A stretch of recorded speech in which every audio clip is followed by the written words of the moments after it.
Throughout our week of research in Utqiagvik, Alaska, we performed coring of the permafrost at 5 different locations. One of these locations was along the roadside of the NOAA facility, while the other 4 were of undisturbed permafrost closer and closer to the coast.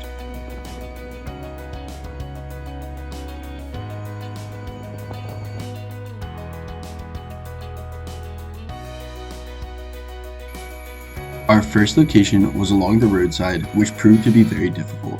The infrastructure near this area caused a very thick active layer and a soft permafrost, making it very difficult to extract good cores. In addition, soil liquefaction was making this even harder. This is when soil with high water content experiences ground shaking, in this case caused by our hammer drill. When this occurs, the soil acts more like a liquid, causing the sides of our coring hole to collapse over the drill bit. When the hammer drill stopped, the soil would return to its normal state, causing our drill to be stuck in the ground and be very hard to pull out.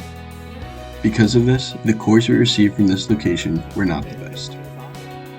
However, this changed drastically when we moved onto the undisturbed permafrost. The other 4 locations had much healthier permafrost. This means the water in the soil was frozen, making the walls of our boreholes much more solid and reducing the effects of liquefaction on the soil. This helped us greatly and allowed us to extract plenty of good permafrost samples from these locations. Our team followed a process for extracting cores at each location that would allow our process to be as undisturbing as possible to the surrounding permafrost.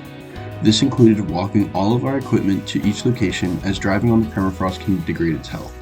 We also carried out any trash that we found while out there to leave the environment even better than the way we found it.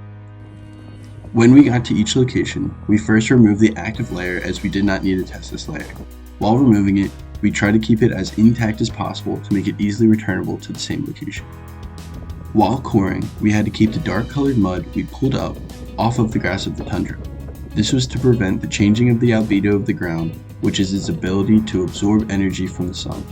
If the darker colored mud was on top of the tundra, these locations would absorb more energy and heat up the ground faster, leading to permafrost degradation. Then, after we were completely finished, we replaced the active layer to make the spot look as natural as possible and encourage the low brush to root back into place. The information we got from the coring is extremely helpful to our research. At each location, we cored to a depth of 5 feet into the ground. While doing this, we created a bore log that marked the depth of each core we extracted. By doing this, we can create a soil profile and better understand how the change in depth affects the permafrost.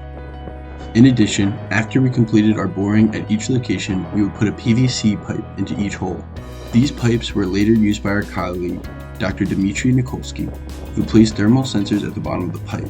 This took advantage of the rare opportunity to have thermal data on the permafrost at a 5-foot depth rather than just surface data. For many of us, this was our first time seeing permafrost. After having studied it for so long, this is a monumental moment for our team. The permafrost we extracted can likely be dated back to being created during the last ice age, which occurred as long as 20,000 years ago.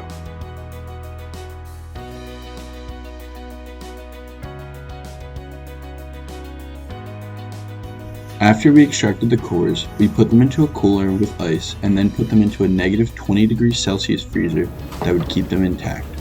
We had these cores then shipped to University of Alaska Fairbanks, where our colleagues will perform tests on the cores to obtain its geomechanical properties.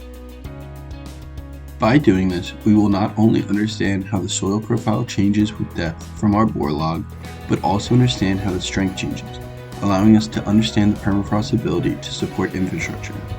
After getting this data, we will be better able to assist these communities in predicting how the permafrost changes caused by climate change will affect its ability to carry their structures.